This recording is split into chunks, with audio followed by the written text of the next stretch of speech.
And welcome back to the Steve Malzberg Show. I'm Bill Tucker, filling in for Steve. Our political panel, Roger Simon, PJ Media, and Jane Velez-Mitchell, founder of JaneUnchained.com.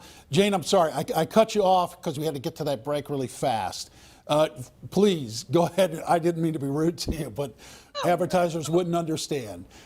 I was saying that I hope we do find commonalities. I do believe in the law of unintended consequences.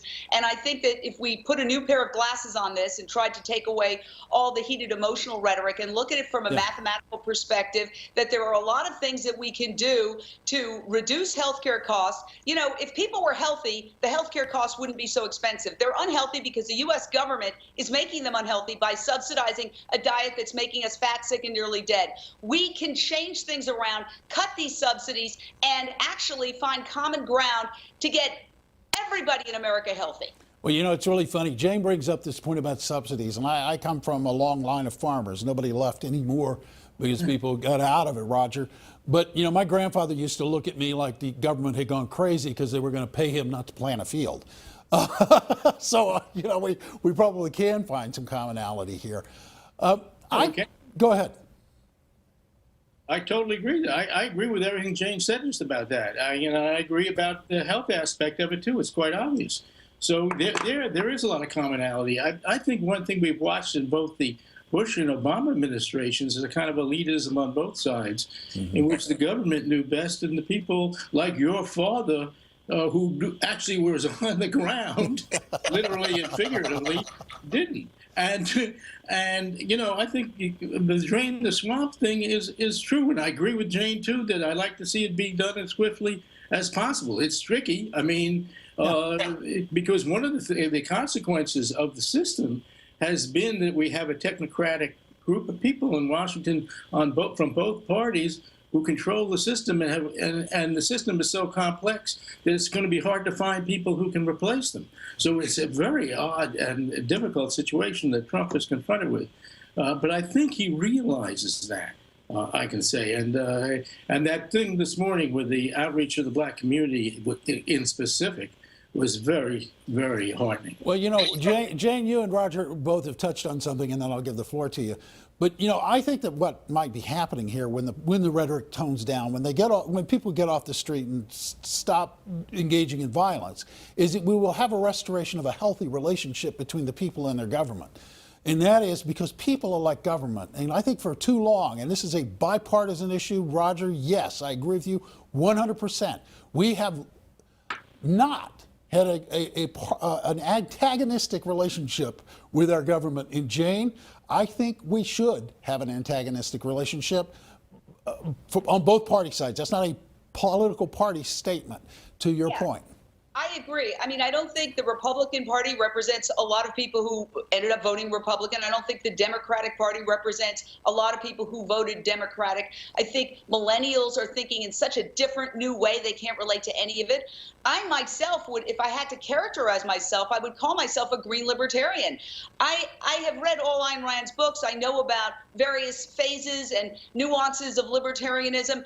But you know what? Don't pollute our waters and you know, slaughter billions of animals unnecessarily, and that's free enterprise. I believe as long as you don't destroy the planet, that yes, we should have free enterprise. So I think that people are forced into, with this culture that we have now, taking positions that they don't even want to take. Like, sure, I'm not against free enterprise, but I'm in a position where I have to argue against it because I'm only given 2 boxes. We need to have more boxes. We need a multi-party system. You know, people voted for the Green Party because they didn't relate to the Democratic Party. Then other people voted for the Libertarian Party because they didn't relate to the Republican Party. The 2-party system is broken. I think that's the main thing we can take away from this election. That's a very interesting point. Roger, you make a living poking fun of politicians and politics. Do you think Jane might have a point here? Of course she does, but it's a real problematic point because, you know, if you look over at Europe where they have multi-party systems, they've got pretty much dysfunction as well. So it's a complicated issue. I mean, we've existed with these 2 big tents, which naturally, now that we're a country of approaching 330 million, right? It's huge.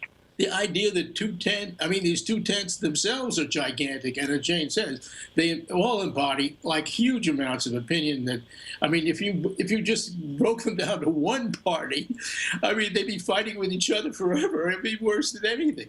So it's very complicated. I don't have the solution to this. I think short of breaking up the United States, which might be another solution. I mean, it's so big now that it's hard to make democracy work. Yeah, I don't know if I'm going to go with you on breaking up the United States there, Roger. I don't think I can go that far with you. But I would agree. I think it's time that we stop and reassess in terms of political parties. In fact, I think one of the big messages that has come out of this election, and Jane just said it, it's not a hardly original idea on my part, is that we no longer know the Democratic Party and the Republican Party as they have been. I think that we have seen a transformation in the Republican Party, and they're still infighting there. And the Democrats are in a bit of disarray because they don't know what went wrong, if you will. More than the Republicans this week. But anyway, they're both in huge disarray. But I think that's a natural outgrowth of the fact, as I said, that we're a country of 330 million people with only two political parties, which are gigantic in number of people following them, roughly the same. So that it's like, it's a system that has to be examined. I'm not exactly sure how to solve it. I mean, because obviously the Libertarian and Green parties do not attract enough adherents to work. Well, so there's something else. I don't know. Jane? I feel that what we have are sort of strange bedfellows. You know, you mentioned I'm a vegan. I go to a lot of events. Right. Yesterday, I was at a vegan event. All American-made products, deodorant, shoes, all sorts of things that are made in America by good, hardworking Americans. And so you'd think, well, those people would be considered on the left. But actually, their products are, unlike most of the products we buy in stores, made in America. Right. And they're also organic. They're also local. So I think we have to stop labeling people. This is what I did have a real problem with in the election, was the idea that we're going to label all blacks as living in, some sort of horrible Right. ghetto. And what do you have to lose? You know, as a Latina, I'm Puerto Rican and Irish. I went to private schools. I was a debutante. I summered in the Hamptons. I don't want somebody telling me, well, you know what, you live in the ghetto. No, I didn't. That's not my experience. So let's stop stereotyping people, for one. And let's all take a step back and realize that there are many nuances. We can't just point to an entire group and say, you're all this or you're all that. Yeah, you know what? I don't do it to Republicans and conservatives either. Yeah, I think go ahead, Roger. I'm sorry. Go ahead. We don't have much time left. Go ahead. Your deplorables, which obviously was deplorable. So, I mean, that is absurd because the whole thing was absurd. So, you know, maybe this is a catharsis. We'll see. You know, the real question with Trump will be, of course, what he does. Right. Years ago, Nixon correctly said to his own failure, "Watch what I do, not what I say." That should be true for all politicians. Well, I think that we're gonna see this, and I think it comes down to that. Honestly, what do you do? What are you doing? What have you done? And Jane, I got an added amen to your point, and I want to take it one step further. I think, and you touched on this. I think we identify issues as well. We stereotype issues. I don't think green energy is a Democratic issue.